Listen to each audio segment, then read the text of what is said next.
We've got a very special set of guests joining us. The IT and Telecom Minister, Mr. Ashwini, Vaishnaw, Ms. Smriti Irani, the Minister for Child, Women Development and Minority Affairs, and of course, the Chief of Tata Sons, N. Chandrasekaran. Thank you very much for joining us.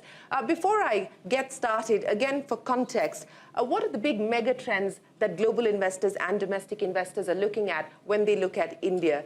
Consumption, it is going to be perhaps the largest market on the strength of the fact that we are today the world's most populous country.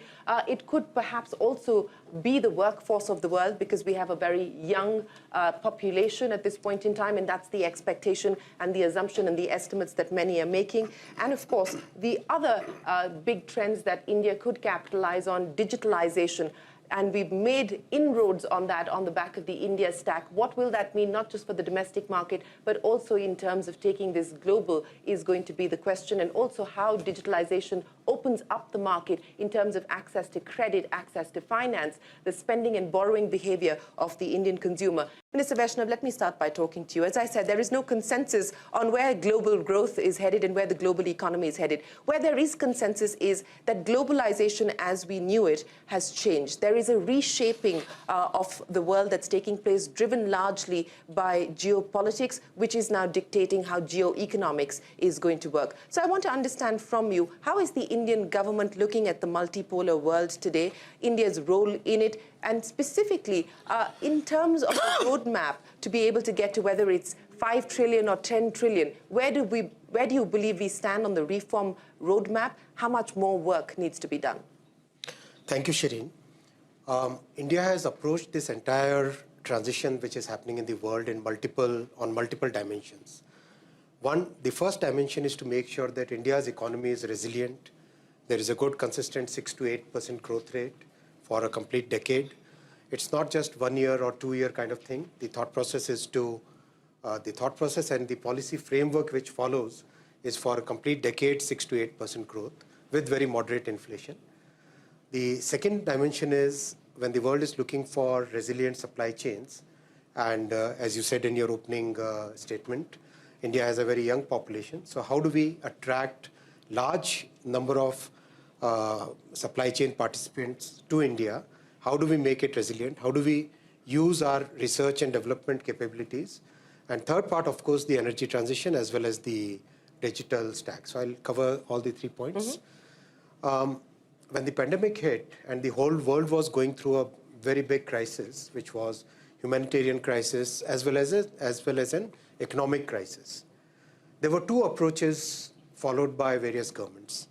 The first approach was followed by so many countries was send out checks, make sure people get money in their hands, they consume, and that consumption will lift the market. There was a whole lot of liquidity pumped in. The combined balance sheets of US Fed, European Bank and Japanese Central Bank, the combined increase in balance sheet was about $9 trillion US.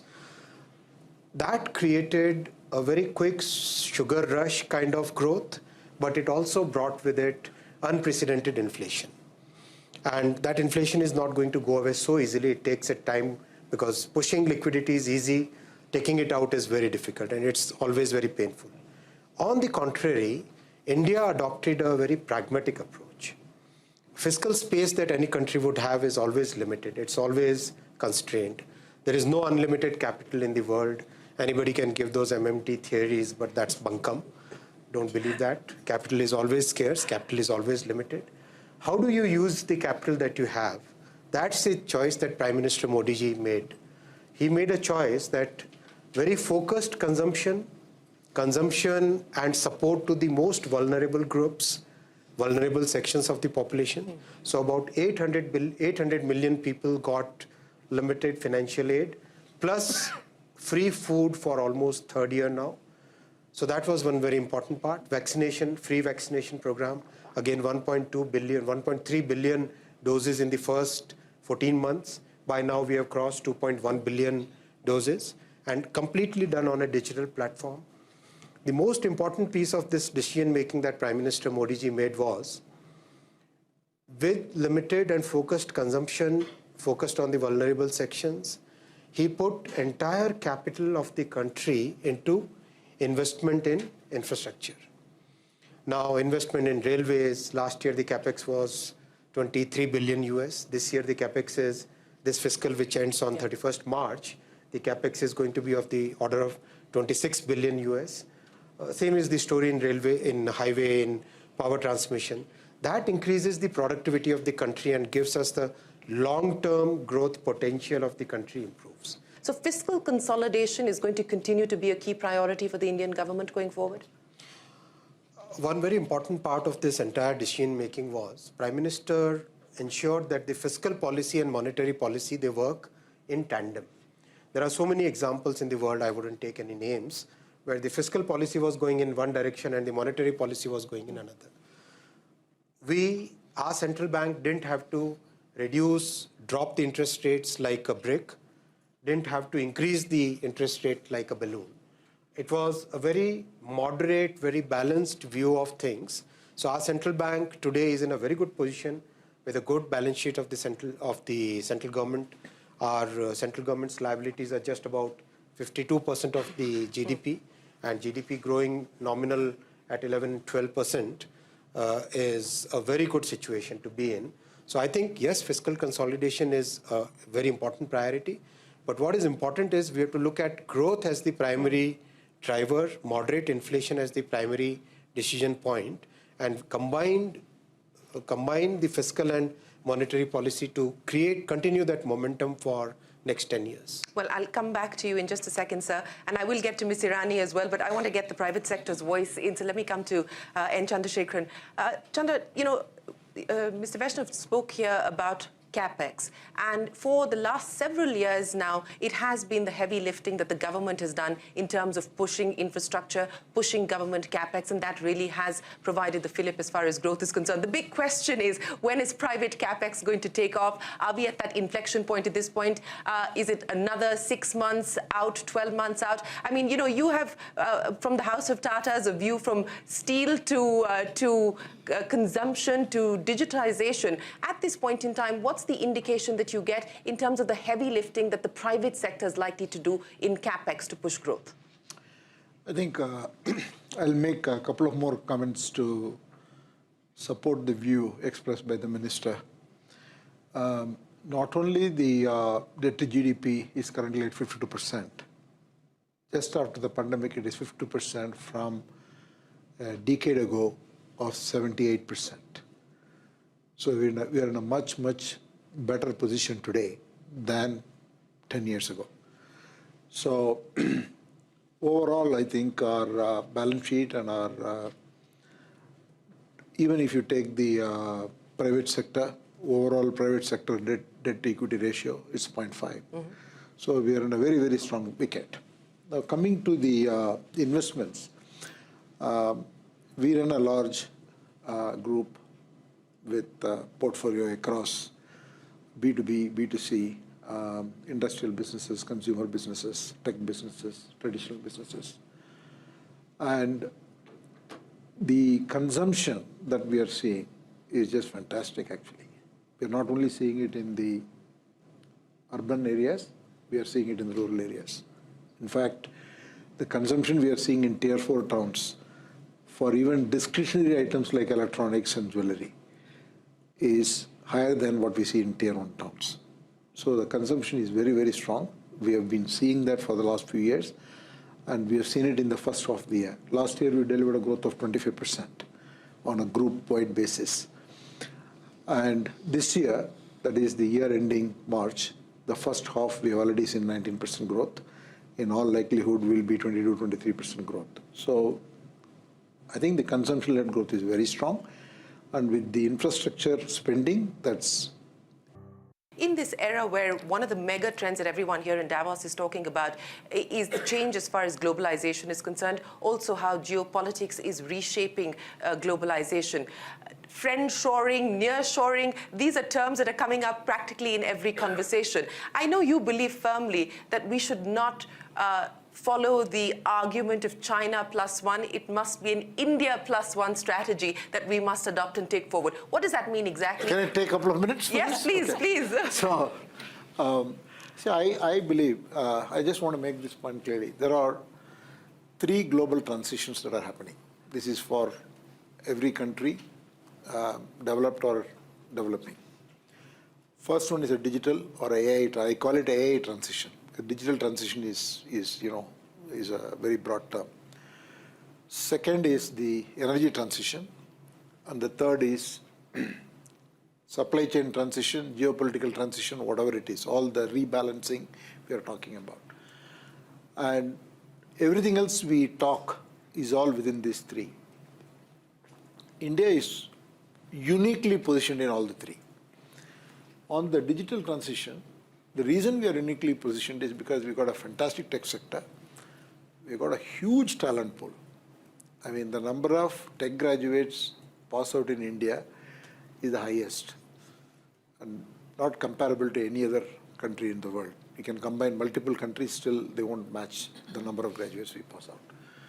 Third, in the last 5, 6, or a decade, we have demonstrated that we can leverage technology and do developmental projects and public delivery at scale. And this was most exemplified in the COVID handling. This has to be seen not only as a technology transition, I call it an attitude transition. What has happened in India? The mindset and attitude has changed. Every other country went for a COVID a Pfizer or a Moderna. India in the past would have run helter-skelter and see how to get a Pfizer or a Moderna. But in this situation, in the peak of COVID, the country had the guts to say that we will do it alone. And there is something to be said about that. And that attitude, combined with the example of large-scale digital transformation projects. I mean, we built the whole app on the fly to vaccinate 1.3 billion people. We were all in a call every Monday evening, 7 to 8 o'clock. Business and government. So that's why the digital transition, we are extremely well placed. Energy transition, we are well placed because we are probably the only nation of scale where 2/3 of our growth for the next 25 years is going to come. So all our energy per capita is the lowest in the world. So it will increase. The amount of energy we are going to consume is so much, and all of this is new energy. So we are not replacing the bad energy. We are creating new energy for development. And to do this transition when there is growth, all of us who are in business know growth fixes every problem. You can have any problem. It will all be fixed by growth. I always say the three priorities should be growth, growth, growth. And I think we have that opportunity to make the transition beautifully than any other nation. The third one, the question that Shirin asked, is India Plus. I think it is not about replacing somebody. The world needs resilience. Resilience has to take precedence over efficiency. Over the last 50 years, we have driven efficiency beyond belief. So now we have to go back to being effective first, then put efficiency second. So the India Plus is for India to take the lead, to build the supply chain is ecosystem. It's not one person's game. Nobody can do it alone. We need partners. We need to work with other countries. We need to work with companies, US companies, Western companies, other companies who are willing to work with you on a transparent basis. So India Plus, when I say that, I mean India takes the lead and builds this ecosystem so that we become an alternate, resilient supply chain for the world. It is not about replacing somebody. Well, thank you for explaining what you mean by India Plus. And I think this, again, is an issue that is being debated at this point in time, that as more and more countries like India move towards creating these ecosystems, move towards creating their own supply chains, will it have an impact on inflation in the long term? But that's matter for another debate at another time. Minister Irani, let me address the issue of inclusive growth with you, because as Mr. Chandrasekaran pointed out, growth addresses many problems, but the point of inclusion also needs deliberate choices to be made. And that's what I want to understand from you. The work that's already been done, what more can we expect now on being able to create a social protection net, on being able to ensure that the widening income inequality, that gap reduces, is bridged as well? I think if I am permitted to reflect in the eloquence of Chandra, there are 2-3 things that I would like to take forward from what he said. Firstly, what happened in the pandemic is that tenacity of tech met the audacity of administration. And that is what India has said to the rest of the world. That's it. And when you talk about inclusive growth, when you talk about social security, what the Prime Minister has done is that he has re-strategized how you look at welfare. And through his policies, and the only part that I'll differ from the eloquence of Chandra is that there is no shotgun pronouncement of outlays. There is a strategic pathway that is designated before the money is put to the number or the plan. So when I talk about social security, as you've so pronounced it, Prime Minister Modi looked at it from a social investment point of view, and that is a reorientation in governance that hasn't happened before. How did it play out? Chandra speaks about the consumption levels in Tier 4 levels of our country. How did that consumption get fueled? You have doorstep delivery of free food to 800 million people, thereby somewhere conserving their consumption capacity, and their purchasing power then gets either conserved or repurposed somewhere else. Apart from food, what you have done for 1 billion plus of your populace, and especially for those who are marginalized, those who are poor, is protect their pharmacological needs in a pandemic. You have delivered 2 billion doses of vaccine. And that is why I said that the tenacity of tech met the audacity of administration. As he said, the easiest thing for India to do would have been somewhere a victim of the compulsion of the alacrity with which the pandemic was spreading, that there would have been many pressures that a government faces that import that vaccine. And it takes a lot of political strength to withstand that pressure and belief in the capacity of Indian industry to rise to that occasion, knowing well that in a time when global supply chains are choked or shut down, your industry has the capacity to fulfill your need domestically, and not only fulfill a need, but also ensure that jobs are kept secure. And that is what the India story is. And again, extending from what Chandra says, why do I believe in the India +1 story? You, Shireen, began this entire discussion about how globalization is getting redefined. And now when we talk about the India story, we say we now reflect the Modi ethos of human-centered globalization. That when many countries were devoid of pharmacological help, when they were struggling to get their needs of PPE suits or vaccines met, India knew that there are many countries with their back to the wall. We did not commercially exploit that urgency of many societies. We were still humane enough to supply pharmacy needs of many countries at times at no cost, and at times at just about the cost of production. And we did it not only out of a governance plan, we did it out of an Indian plan. As Chandra said, there are many industry captains in this very room who are on call 24/7. We've told the world, especially at Davos, we never close for business. But we were at business, both of governance and manufacturing, especially when the world had shut down. And that is the potential of India that needs to be pronounced from every corner. We did not profit from your misery. We were humane in our approach. We were resilient in protecting our supply chains. And we still served a common global cause. Well, thank you very much for that very eloquent insight into the audacity of administration and, of course, the convergence with technology. But, Mr. Vaishnaw, let me address the issue of opportunity and the roadmap ahead.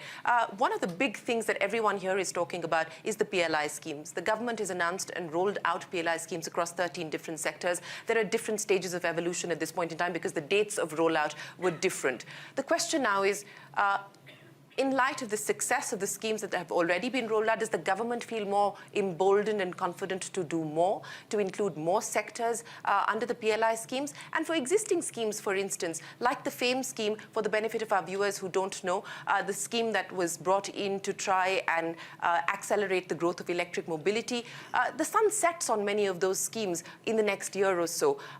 Will the government like to continue? Because investors investing will also want predictability and a roadmap of what what incentives will look like. Are we likely to see an extension of the existing subsidies, and are we also likely to see new PLI schemes and new incentives being brought in?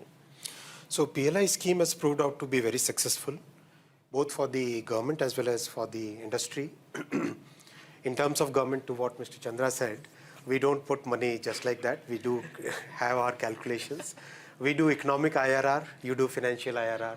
So it's... No, I was not saying that. I was saying you can take the decision upfront.